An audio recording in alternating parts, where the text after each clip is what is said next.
Bendiciones, amados hermanos, hermanas. Habla el pastor Marlon Castillo de Costa Rica. Vamos a poner delante del Señor este estudio, la Trinidad, a la luz de la Biblia.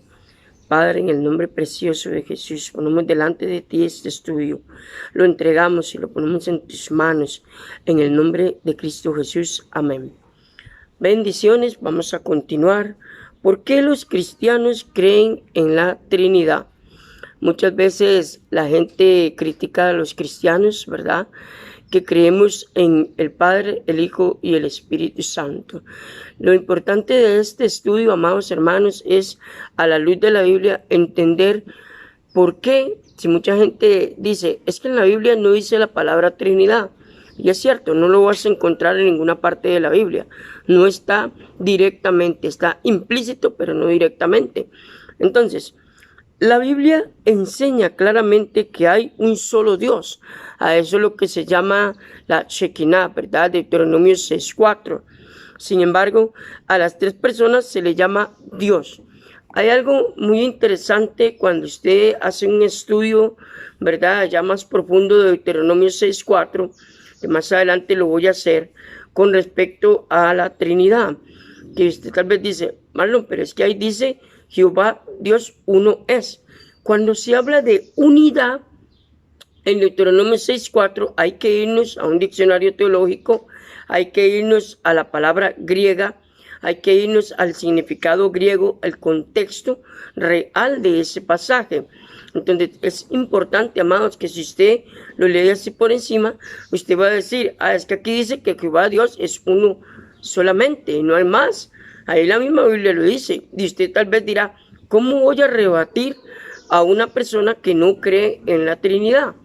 Ahí es donde más adelante voy a hacer ese pequeño estudio de Deuteronomio 6:4 explicando la Shema, que ha sido muy mal entendida, ¿verdad?, por muchos lectores de la Biblia, muchos estudiantes de la Biblia, porque a mí en privado me dicen, es que yo no puedo demostrarle a alguien que venga y me diga, es que la Trinidad no es bíblica.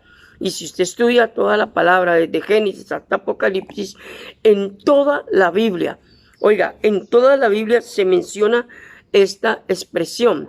Imagínense que en más de 60 pasajes de la Biblia mencionan a las tres personas juntas. Oiga, más de 60 pasajes de la Biblia. Y si usted es un estudioso de la Biblia, se da cuenta que cuando un pasaje de la Biblia tiene una o dos referencias directas de ese pasaje, lo que nosotros llamamos versículos perpendiculares, ¿verdad? Entonces, ¿qué pasa? Significa que el versículo tiene bastante base para fundamentarlo. Ahora, tiene 60 referencias, unas son directas, otras indirectas, de la Trinidad. Y es ahí donde, amados hermanos, es muy importante que a la hora de que usted empiece a estudiar la palabra de Dios, se arme de comentarios bíblicos. Hay comentarios muy buenos, diccionarios teológicos, diccionarios bíblicos. A la hora de usted estudiar, saque su tiempo para estudiar la palabra, busque los pasajes de la Biblia, estudie poco a poco. Como dijo alguien, la gente no aprende porque lee kilometriado. Entonces, ¿qué pasa? La gente no aprende. Y si usted lee kilometriado, resulta ser que usted tal vez se le va a pasar ciertas cositas que en algún momento usted va a volver a leer el pasaje y dice, uy, ¿cómo es posible que estaba esto aquí? Pero fue porque la primera vez usted leyó como a 100 minutos por segundo. Entonces es importante eso. Ahora, vean lo que dice aquí, amados. Oye Israel, Jehová nuestro Dios, Jehová uno es. A eso lo que se le llama es la Shema, ¿verdad?, o la gloria o la presencia inmediata de Dios. Deuteronomio 6:4. Más adelante vamos a hacer un estudio pequeño sobre este versículo. Yo soy el primero. Recuerden que en Apocalipsis Jesús dijo, yo soy el alfa y la omega. Entonces, ¿quién está hablando? Jesucristo. Yo soy el primero y yo soy el postrero, o sea, el último. Y fuera de mí no hay Dios.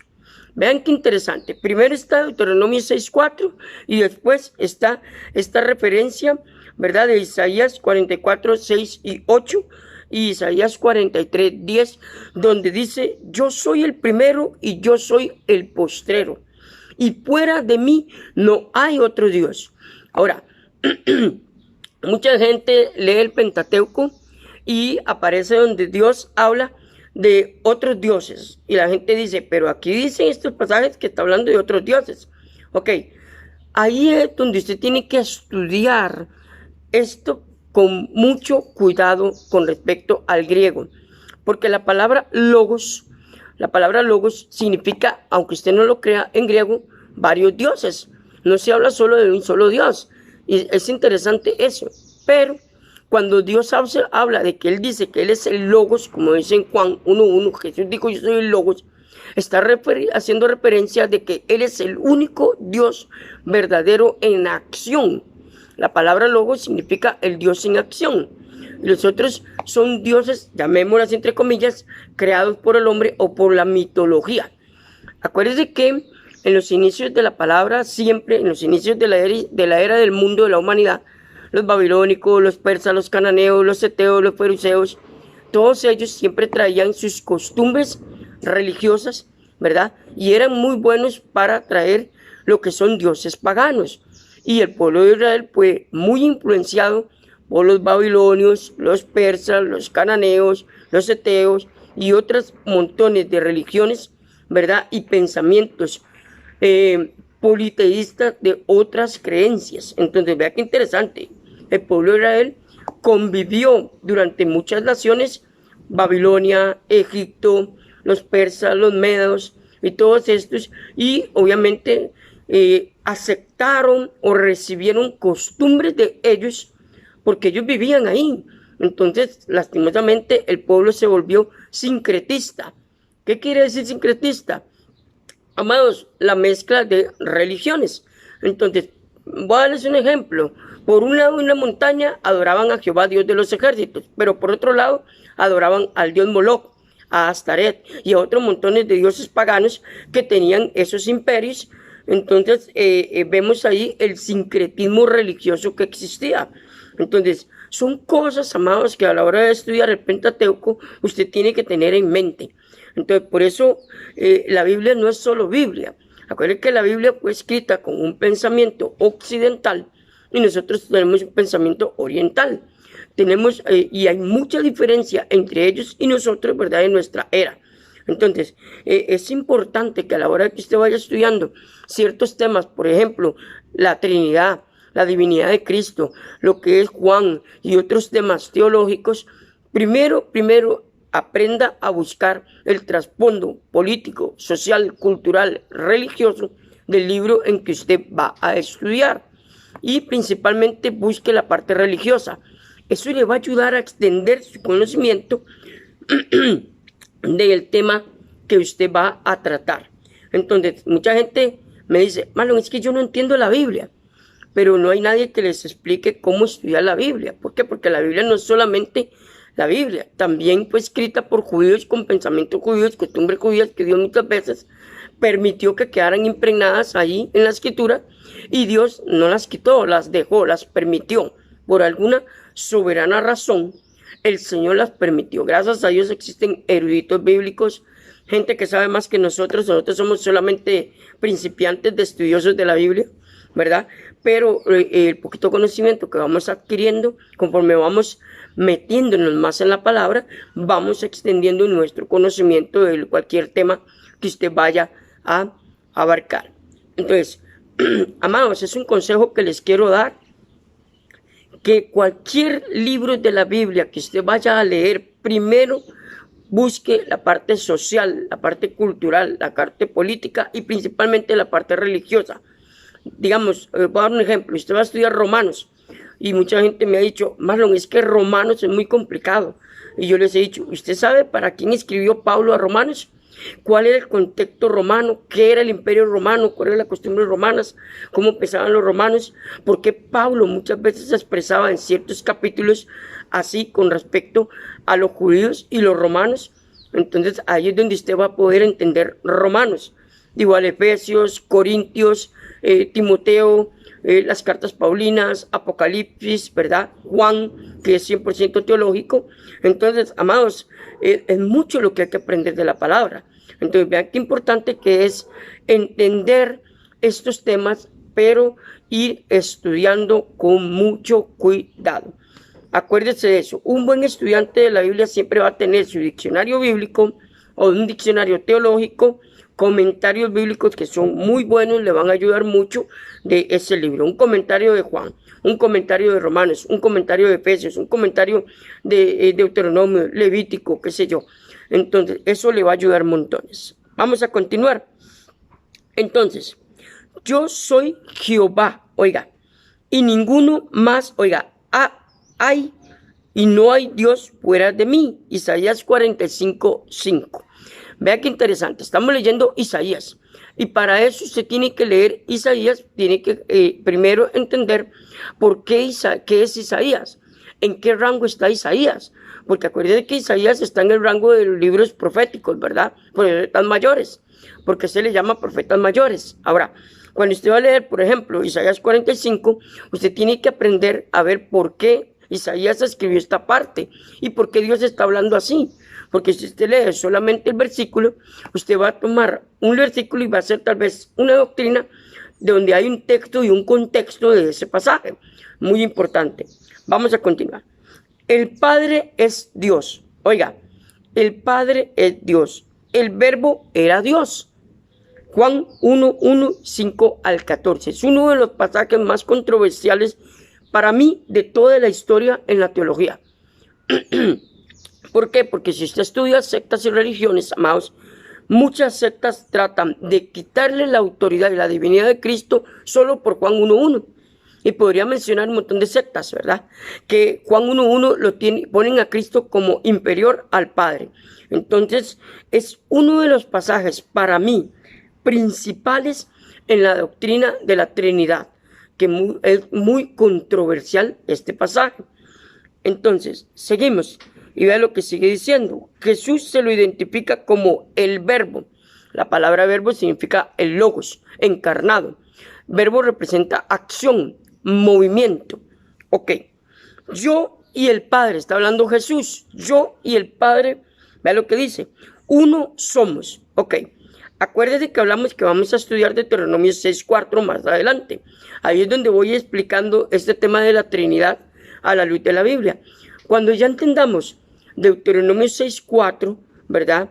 Vamos a entender Juan 1:1 y vamos a entender esta expresión que aparece en Juan 10:30 al 33, donde Jesús dijo, yo y el Padre somos uno.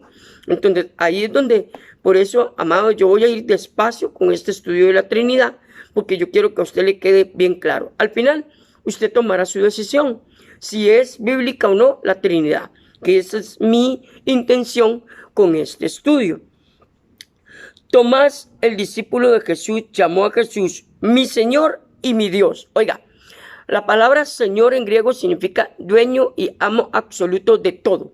En el momento en que usted dice, tú eres mi Señor Jesús, usted le está diciendo a Él es el dueño y el amo absoluto de toda su vida. Eso es lo que significa la palabra Señor. Ahora, cuando le dijo Él, amo el Señor y mi Dios, lo reconoció como el único Dios verdadero. Tomás, vea qué interesante. Entonces, Juan 20 al 28. Juan no le dijo a Tomás que se había equivocado. En lugar de ello, Jesús aceptó estos títulos, ¿verdad? Otros en la escritura, inclusive Pablo y Bernabé, Hechos 14 también hablaron y dijeron estos títulos a Jesús. Rehusaron aceptar adoración como si fueran dioses. Esto pasó cuando Pablo llegó a Colosas, ¿verdad? Y ellos querían adorarlos como si fueran dioses, pero ellos dijeron, un momento, nosotros somos humanos. Ok, vamos a continuar. Más del Hijo dice, tu trono, oiga, más de Jesús dice el Hijo, tu trono, oh Dios, por el siglo del siglo. Le invito a que busque la palabra siglo en un diccionario teológico y bíblico y vea qué interesante lo que dice, porque cuando se hizo la traducción estaba eternidad, ¿verdad? Y siglo de siglo. Cuando se habla de siglo en la Biblia, está hablando de un tiempo sin fin. O sea, sigue, no tiene fin. Ahora, cuando se habla de eternidad, significa que el tiempo es también eterno. O sea, tampoco tiene fin. Las dos palabras tienen un significado igual, solo que una habla de un tiempo y el otro habla de otro tiempo en el espacio de el ser humano. Acuérdense que está el Cronos y el Kairos, el tiempo de Dios y el tiempo humano. Ok, vamos a continuar. Ahora dice, Masdelico dice, tu trono, oh Dios, por el siglo del siglo. Cetro de equidad es el cetro de tu reino. Hebreos 1:8. Ok, aquí en este pasaje y en otros más que podemos hablar horas y horas al respecto, se nos contesta la pregunta, que es la pregunta que todo el mundo se hace. ¿De dónde salió Dios? Amado, Dios siempre ha existido. Dios siempre va a existir y Dios siempre existirá. Porque Él siempre ha existido. Él es eterno por los siglos de los siglos. Da a entender eso. La palabra siglo significa que Él siempre ha existido, siempre va a existir y siempre existirá. Él no fue creado como mucha gente lo enseña. Él no fue humano como otras sectas lo enseñan, que evolucionó, reencarnó y se hizo Dios. Dicen unas sectas por ahí. No, Él siempre ha existido. Ok, por lo cual Dios también le exaltó hasta lo sumo, está hablando de Jesucristo, y le dio un nombre que es sobre todo nombre, para que en el nombre de Jesús se doble toda rodilla, sea en los cielos como en la tierra, haciendo referencia a los ángeles y haciendo referencia a los seres humanos al final de los tiempos en el gran juicio del trono blanco, Apocalipsis 22. Y toda lengua confiese que Jesucristo es el Señor, para la gloria de Dios Padre. Todo ser humano va a confesar que Jesucristo es el Señor, sea aquí o allá en el otro plano. Las personas van a decir que Jesucristo es el Señor. Seguimos, amados, me disculpo. Ver estos pasajes acerca de la deidad, la palabra deidad significa trinidad, deidad, Padre, Hijo y Espíritu Santo, para los que están apuntando. Muchos me dicen, malito, vaya despacio para apuntar el significado de las palabras. Entonces, deidad significa eso, la fórmula Padre, Hijo y Espíritu Santo. La deidad de Cristo es eso. Dice, la deidad de Jesús, Isaías 7:14, Isaías 9:6, le invito a que los lea, Juan 1:1, Juan 1:18, Juan 8:58 al 59, Juan 10:30, Hechos 20:28, Romanos 9:5 y Romanos 10:9 al 13. También lea, amados, Colosenses 2:9, Tito 2:13, Hebreos 1:3 al 8, Segunda de Pedro 1:1 y Primera de Juan 5:20. Amados, hoy vamos a dejarlo hasta aquí. Si Dios lo permite, vamos a continuar con el Espíritu Santo en la Trinidad. ¿Qué papel juega el Espíritu Santo en la Trinidad? Acuérdense que es un estudio por encimita, ¿verdad? No es un estudio exhaustivo del tema, pero por lo menos para sacarnos la duda y contestar la pregunta. ¿Es bíblica la Trinidad? Y le dejo esto en su mente. Más de 60 pasajes de la Biblia mencionan a las tres personas juntas, o sea, unidas, en unidad, en una unidad perfecta y completa. Más de 60 pasajes de la Biblia, o sea, el tema tiene fundamento bíblico enorme. Enorme, amados, 60 versículos sobre el mismo tema, perpendiculares, que llamamos los estudiosos de la Biblia, uno con el otro, que se unen como una cadena. Amados, significa que es bastante fuerte la base bíblica que existe con respecto a la Trinidad. Le invito, amados, que se suscriba a este canal, active la campanita, invite a otras personas a ser parte de estos estudios bíblicos para su bendición y su crecimiento. Un abrazo desde Costa Rica. Bendigo su hogar y su familia. Hasta luego.